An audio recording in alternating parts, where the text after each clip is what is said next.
আসসালামু আলাইকুম। সবাইকে আমার রান্নাঘরে স্বাগতম। আশা করি আল্লাহর রহমতে ভালো আছেন। আজকে যে রেসিপিটা শেয়ার করব সেটা হলো ওল দিয়ে গরু মাংস রান্না। তো সবার প্রথমে কড়াইতে আমি তেল দিয়ে নিয়েছি। তেলটা গরম হয়ে গেলে কুচি করা পেঁয়াজগুলো দিয়ে নিচ্ছি।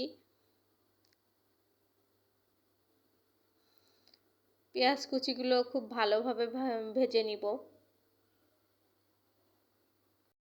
পেঁয়াজগুলো ভাজতে ভাজতে যখন একটু লাল লাল কালার চলে আসবে তখন আগে থেকে বেটে রাখা রসুনগুলো দিয়ে দিব।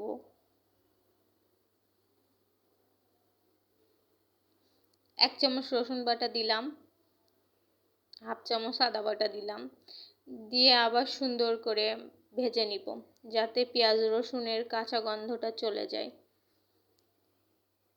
এরপরে শুকনো মরিচ বাটা দিয়ে দিচ্ছি।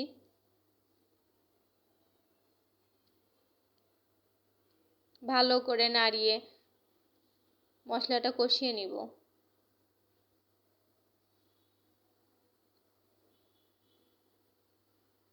এই যে দেখেন আমার মশলাটা কষানো শেষ। ধুয়ে রাখা গরুর মাংসগুলো দিয়ে নিচ্ছি।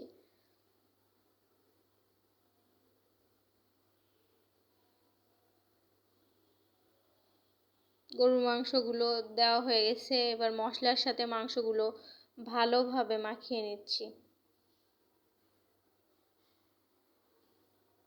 সুন্দর করে মশলার সাথে মাংসগুলো কষিয়ে নিব।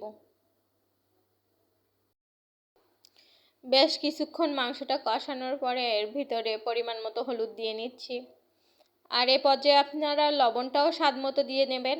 আমার ক্যামেরা অফ ছিল, এজন্য আমি দেখাইতে পারি নাই। তো বেশ কিছুক্ষণ ভালো করে লবণ হলুদ দিয়ে কষিয়ে নিচ্ছি। গরুর মাংস তো এই জন্য একটু বেশি টাইম ধরে কষাতে হবে। এরপরে 1 চামচ ধনিয়া গুঁড়ো দিয়ে নিচ্ছি। এটা আপনারা স্কিপ করতে পারেন, যারা খান তারা দিতে পারেন, যারা খাবেন না তারা স্কিপ করতে পারেন। মাংসটা ভালো করে কষিয়ে এর ভিতরে ফুটন্ত গরম পানি দিয়ে দিচ্ছি। ফুটন্ত গরম পানি দেওয়ার একটাই কারণ, সেটা হলো যাতে মাংসটা তাড়াতাড়ি সিদ্ধ হয়ে যায়। তো ভালো করে মাংসটা আবার একটু কষিয়ে ঢাকনা দিয়ে ঢেকে দিব। ঢাকনা দিয়ে ঢেকে বেশ কিছুক্ষণ রান্না করে নিব। বেশ কিছুক্ষণ পরে ঢাকনাটা উঠিয়ে আমার ঝোলগুলো শুকিয়ে গেছে। আরও কিছুক্ষণ নেড়ে নিব। নেড়ে নেড়ে ভালো করে কষিয়ে নিব। এ পর্যায়ে কেটে ধুয়ে রাখা ওলগুলো মাংসের ভিতরে দিয়ে দিব।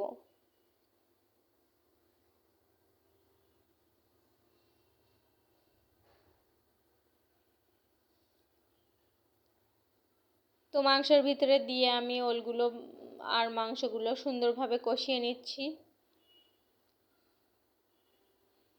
তো অনেক টাইম ধরে মাংস আর ওলটা ভালোভাবে কষিয়ে নিয়েছি। এর ভিতরে আবারও ফুটন্ত গরম পানি দিয়ে নিব যাতে আমার মাংস আর ওলটা খুব ভালোভাবে সিদ্ধ হয়ে যায়। এরপরে ঢাকা দিয়ে দিচ্ছি। বেশ কিছুক্ষণ পরে এতে দেখেন আমার ঝোলটা শুকিয়ে এসেছে। এমন অবস্থাতে আমি আরও বেশ কিছুক্ষণ কষিয়ে নিব।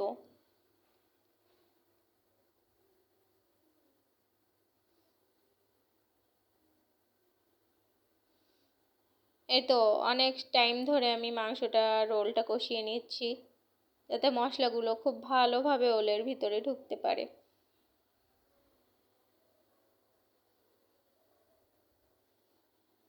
অনেক টাইম ধরে কষিয়ে নেওয়ার পরে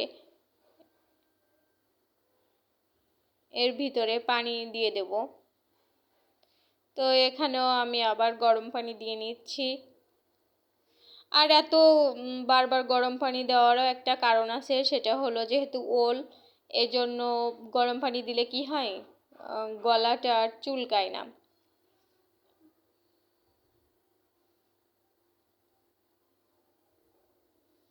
তো পানি দেওয়ার পরে আমি ঢাকনা দিয়ে ঢেকে দিচ্ছি। তো ঢাকনা উঠে দেখেন আমার ওল প্রায় রান্না শেষ। এর ভিতরে আমি জিরে মরিচ গুঁড়া দিয়ে দিচ্ছি। এর মধ্যে এবার গরম মশলা গুঁড়োটাও দিয়ে দিব। এবার খুন্তি দিয়ে নেড়ে নিচ্ছি। তো ধোয়ার কারণে ভালো করে বোঝাও যাচ্ছে না, তো চুলাটা অফ করে দিয়ে দিছি। আমার ওল দিয়ে গরুর মাংস রান্না কমপ্লিট। তো আমার চ্যানেলটা নতুন, সবাই আমার চ্যানেলটা সাবস্ক্রাইব করবেন, করে আমার পাশে থাকবেন। আর এতক্ষণ আমার সাথে থাকার জন্য সবাইকে ধন্যবাদ।